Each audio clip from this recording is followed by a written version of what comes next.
Hi everyone! For today's video, nandito po ako sa mga magulang sa boyfriend ko na si Idsil for 2 days. Walang ilaw. Parang ang ganda pa rin pakinggan na nandito ako dahil tingnan mo naman guys, super walang halos tao. Syempre kailangan mo talagang isakripisyo yung buhay mo dahil boyfriend mo kahit anong mangyari. Ito yung kapatid niya na yumaong na matagal, and then ito yung mga bukid niya dito sa basurahan. Tingnan niyo po yung mga ari-arian niya ng mga mangga at saka malubi. And then nandito po yung bahay niya.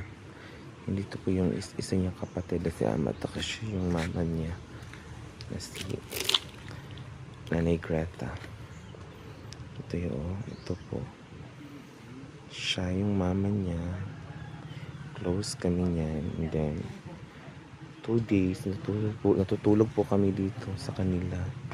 Direct because tanggap niya ako bilang isang umagad.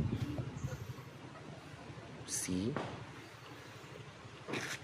Makukuha ko rin to sa bandang huli.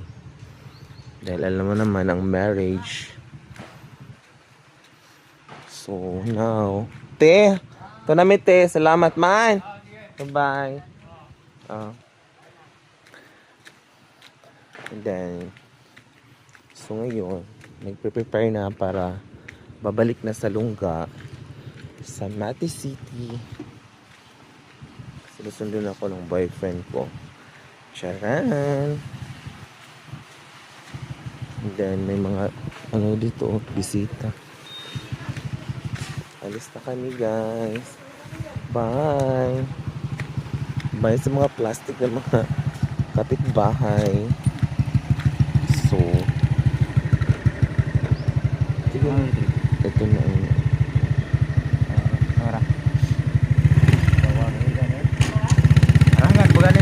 gapon. Gapon, hindi. Araw ko gapon.